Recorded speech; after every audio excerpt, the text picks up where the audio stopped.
મોરબીમાં કોંગ્રેસે લંપી વાયરસથી મૃત્યુ પામેલા ગૌવંશોના મોક્ષાર્થે શાંતિ યજ્ઞનું આયોજન કર્યું હતું। એ પ્રસંગે જિલ્લા કોંગ્રેસ પ્રમુખ કિશોર ચીખલિયાએ મોરબી નગરપાલિકાના નંદીઘરમાં ખોદકામ કરવાથી અનેક ગૌવંશના અવશેષો મળી શકે એવા આક્ષેપો પણ કર્યા હતા। મોરબી નગરપાલિકા દ્વારા 50 રોડ પર રખડતા ઢોરના ત્રાસમાંથી મુક્તિ આપવાના હેતુથી નંદીઘર બનાવવામાં આવ્યું હતું। જો કે કોંગ્રેસ દ્વારા આ નંદીઘરના નિર્માણમાં કરોડો રૂપિયાના ભ્રષ્ટાચારનો આક્ષેપ કરવામાં આવ્યો હતો। કોંગ્રેસ પાલિકા પાસેથી ખર્ચની વિગતો માંગી પરંતુ સંતોષકારક જવાબ મળ્યો નથી। લંપી વાયરસના સમયગાળા દરમિયાન આ નંદીઘરમાં રાખવામાં આવેલા અસંખ્ય ગૌવંશોના મોત થયા હતા।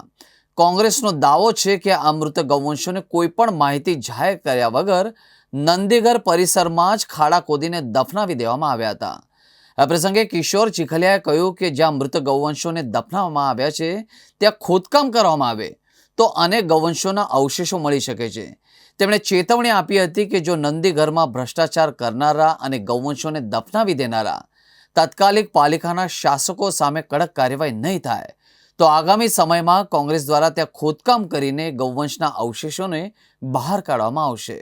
जी मोरबी नगरपालिका समय જ્યારે સંપૂર્ણ બહુમતી ભારતીય જનતા પાર્ટીની હતી ત્યારે આ નંદીઘર બનાવવામાં આવેલું હતું અને અહીંયા હજારોની સંખ્યામાં નંદીઓ રહેતા હતા।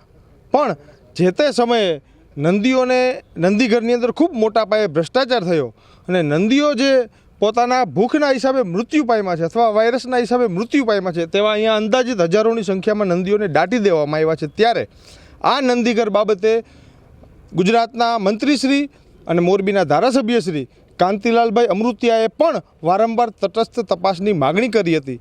છતાં આજે તપાસના નામે મીંડું છે, ક્યાં ભીનું સંકેલાઈ ગયું છે એ ખબર નથી પડતી। છેલ્લા 1 વર્ષથી કોંગ્રેસ પક્ષ આ બાબતે લડાઈ કરતું હોય ત્યારે અમને ન્યાય ન મળતા આજે અમે અંતે અહીંયા મૃત્યુ પામેલા નંદીઓની આત્માની શાંતિ માટે શાંતિ હવનનું આયોજન કરેલું છે। અમે આ નંદીઘરમાં જે ભ્રષ્ટાચાર થયો તો એ બાબત થઈ અને કોંગ્રેસ પાર્ટી દ્વારા અનેક વખત નગરપાલિકામાં રજૂઆતો કરવામાં આવી હતી, પણ આજ દિન સુધી જે ભ્રષ્ટાચારી લોકો હોય એને ભારતીય જનતા પાર્ટી છાવરી રહી છે। ત્યારે અમે આ હવન કરી અને જે નંદીઓને અહીંયા દાટી દેવામાં આવ્યા છે એ નંદીઓને આત્માને શાંતિ મળે એટલા માટે અમે આ આયોજન કરેલું છે। અને જો આ ભારતીય જનતા પાર્ટી અહીંયા કણે જે દાટી દીધેલા છે અહીંયા કણે જો ખોદકામ કરી અને જોવે તો અસંખ્ય નંદીઓના અવશેષો મળે એવા છે। અને અમારી એ પણ માંગણી છે કે અહીંયા કણે ખોદકામ કરી અને જે નંદીઓને અહીંયા કણે દાટી દેવામાં આવ્યા છે એને જોઈ અને જે લોકોએ દાટ્યા છે એના ઉપર કાયદેસરની કાર્યવાહી કરે। અને આ ધારાસભ્ય મોરબીમાં જ્યારે ધારાસભ્યો નહોતા ત્યારે ધારાસભ્ય તરીકે ચૂંટાવતું ત્યારે મોરબીની જનતાને એવું કહેતા હતા કે હું ધારાસભ્ય બનીને આવીશ અને આ 52 જણાએ મોરબી નગરપાલિકાની તરિયા ઝાટક કરી લીધી અને જે ભ્રષ્ટાચારી હશે એ ભ્રષ્ટાચારીને હું છોડીશ નહીં। પણ આજે એ મંત્રી બનીને આવ્યા છે, જે ભ્રષ્ટાચારી લોકો હોય એના ઉપર કાયદેસરની કાર્યવાહી આ મંત્રીશ્રી કરે અને ખાલી વાતોના ફણગા ન ફૂટે, પ્રજા આગળ જઈ અને સારી વાતો કરી અને મત લઈ અને ખૂણચી ઉપર બેસી જાય છે। તો અમારી એવી માંગણી છે કે અહીંયા અસંખ્ય નંદીઓને દાટી દેવામાં આવ્યા છે।